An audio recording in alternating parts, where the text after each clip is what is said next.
الذین وہ لوگ جو کانت تھی اعینہم آنکھیں ان کی فی غطاء پردے میں عن ذکری میرے ذکر سے وکانوا اور تھے وہ لا یستطیعون نہ وہ استطاعت رکھتے سمع سننے کی.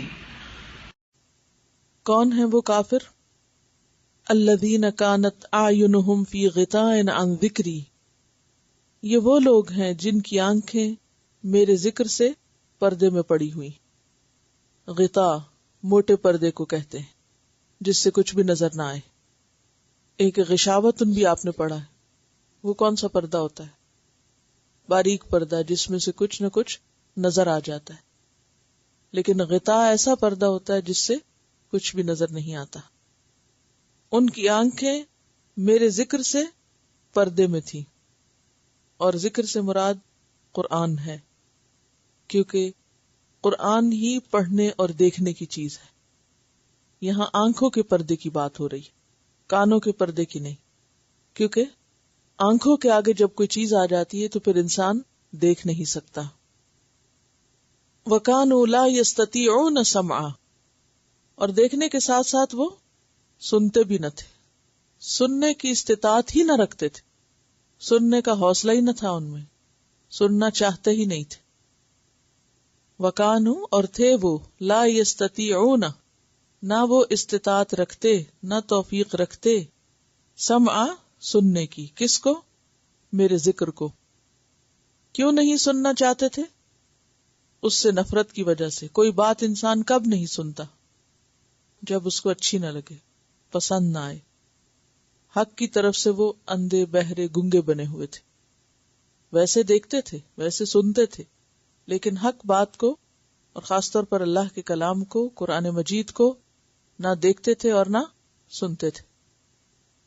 اب دیکھیے کہ کسی کو کوئی بات سنانا کب مشکل ہوتا ہے.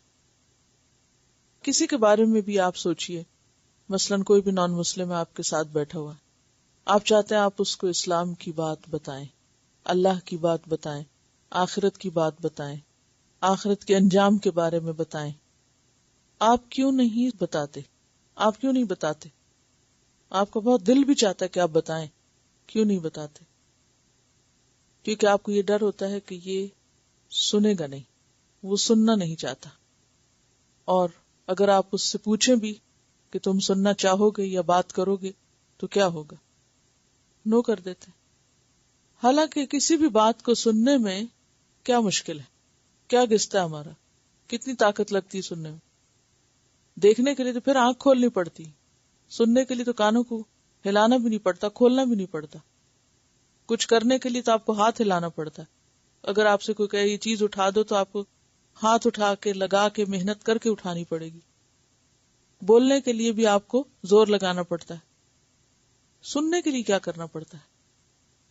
صرف ایک رضامندی کہ آپ راضی ہو جائیں کہ ہاں میں سنتا ہوں، بولو کیا کہنا. یعنی سب سے آسان کام کیا ہے؟ سننا، جس کے لیے آپ ذرا بھی کچھ نہ ہلائیں. دیکھیے کچھ بھی کرنے کے لیے آپ کو کچھ نہ کچھ ہلانا پڑتا ہے. بولنے کے لیے ہونٹ ہلانے پڑتے ہیں، زبان ہلانی پڑتی. دیکھنے کے لیے آنکھیں جھپکنی پڑتی، آنکھیں کھولنی پڑتی. سننے کے لیے تو آپ ٹس سے مس نہ ہو، صرف ایک جگہ بیٹھے رہیں ٹک کے، پھر بھی سن سکتے ہیں. لیکن اگر کوئی اتنا آسان کام بھی نہ کرے اور کرنا نہ چاہے تو پھر اس سے بڑا جرم کیا ہوگا؟ بات یہ ہے کہ انسان تیار تو ہو، عمل تو بعد کی بات ہے، عمل کرے یا نہ کرے، لیکن سن تو لے. تو جب کوئی انسان سننے سے ہی انکار کر دیتا ہے تو پھر گویا آخری چانس بھی ختم ہو جاتا ہے ہدایت کی طرف آنے کا. تو پہلے درجے پہ دیکھنے کی بات کی گئی اور آخری درجے پر سننے کی بات کی گئی کہ وہ سننا ہی نہیں چاہتے تھے. اور سننا کیوں نہیں چاہتے تھے؟ کیونکہ ان کو یہ باتیں اچھی ہی نہیں لگتی تھی. انسان عام طور پر وہی باتیں نہیں سننا چاہتا جو اس کو اچھی نہیں لگتی. استطاعت کا مطلب ہے کہ توفیق ہی نہیں، طاقت ہی نہیں. استطاعت کا لفظ طاقت کے لیے آتا ہے نا، یعنی سننے کی بھی طاقت نہیں تھی. حالانکہ سننے کے لیے کتنی طاقت لگتی ہے، ہارڈلی کچھ طاقت لگتی ہے. کم سے کم لگتی، یعنی تھوڑا سا ایک دھیان ہی کرنا پڑتا ہے نا، یا ارادہ کرنا پڑتا ہے.